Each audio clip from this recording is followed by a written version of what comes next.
Hello friends, welcome back to politicals. సైంటిస్టులు shock అయ్యే ఒక విచిత్రమైన వాతావరణ వింత ఇప్పుడు భారతదేశంలో జరుగుతోంది. ఒకవైపేమో పసిఫిక్ మహాసముద్రంలో గాడ్జిల్లా ఎల్నినో రాక్షస రూపం దాల్చింది. ఇక సైన్స్ నియమాల ప్రకారం ఇది గనుక వచ్చినట్టయితే మన దేశంలో చుక్క నీరు కూడా పడకూడదు, తీవ్రమైన కరువు రావాల్సిందే.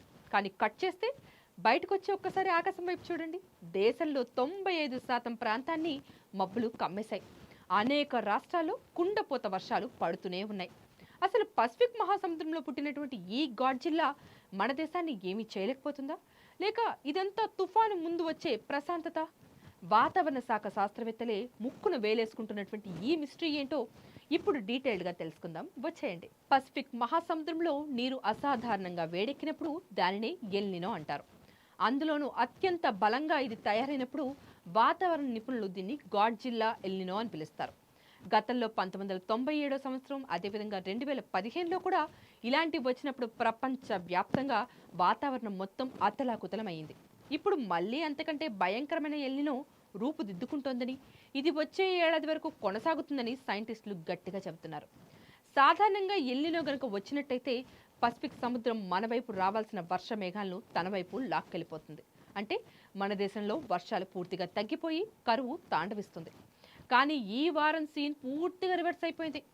పశ్చిమ బెంగాల్, హిమాచల్ ప్రదేశ్, ఉత్తరాఖండ్, గుజరాత్ లాంటి రాష్ట్రాల్లో ఒక్కరోజే దాదాపు 12 నుంచి 20 సెంటీమీటర్ల భారీ వర్షపాతం నమోదైంది.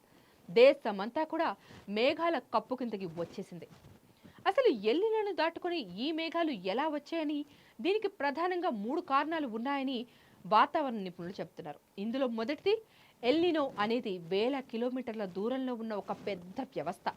అది సీజన్ మొత్తాన్ని కూడా ప్రభావితం చేయగలదు. కానీ మన ఊర్లో రోజువారీ పడే వర్షాన్ని మాత్రం అస్సలు ఆపలేదు. ప్రస్తుతం మన దేశంలో హర్యానా, మధ్యప్రదేశ్, అదేవిధంగా బంగాళాఖాతం పరిసరాల్లో కూడా బలమైన అల్పపీడనాలు, ఆవర్తనాలు ఏర్పడుతున్నాయి. ఇవి అటు బంగాళాఖాతం, ఇటు అరేబియా సముద్రం, ఈ రెండింటి నుండి కూడా ఒకేసారి తేమను రాక్షసంగా లాగుతున్నాయి. అంటే చాలా గట్టిగా తేమనంతా తీసుకుంటున్నాయి అన్నమాట. ఇక రెండోది, కొన్ని రోజులు దిశ మార్చుకున్న ఋతుపవన ద్రోణి మళ్ళీ తన సొంత స్థానానికి వచ్చేసింది. దీంతో సముద్రాల నుంచి మేఘాలు తయారీకి కావలసిన ఇంధనం పుష్కలంగా దొరుకుతోంది. మూడోది, స్థానిక వేడి అదేవిధంగా తేమ కలవడం వల్ల సాయంత్రం అయ్యేసరికి ఉరుములు, మెరుపులతో కూడినటువంటి మేఘాలు ఏర్పడుతున్నాయి.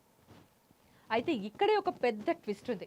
1997లో గాడ్జిల్లా ఎల్నినో వచ్చినప్పుడు ఇండియన్ ఓషన్ డైపోల్ మనకు రక్షణగా నిలిచి కరువు నుంచి మనల్ని కాపాడింది. కానీ ఈసారి ఆ డైపోల్ న్యూట్రల్గా ఉంది.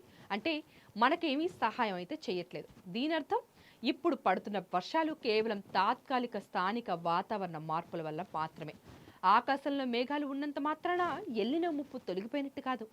ఈ తాత్కాలిక మేఘాలు వీడిపోయాక ఎల్నినో తను అస్సల ప్రతాపం చూపిస్తుంది.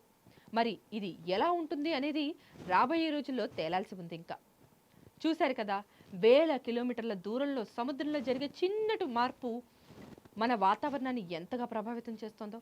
ఒకవైపేమో గ్లోబల్ వార్మింగ్, మరోవైపు గాడ్జిల్లా ఎల్నినో. మరి ఈసారి మన ఋతుపవనాలు గెలుస్తాయా, లేక ఎల్నినో గెలుస్తుందా? చూడాల్సిందే.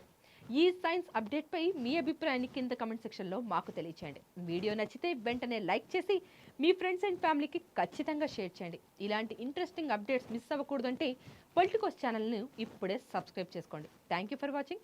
నెక్స్ట్ వీడియోలో మళ్ళీ కలుద్దాం. అంతవరకు సెలవు మరి. నమస్తే. Please subscribe to the channel and download the Politicos app from the links in the description.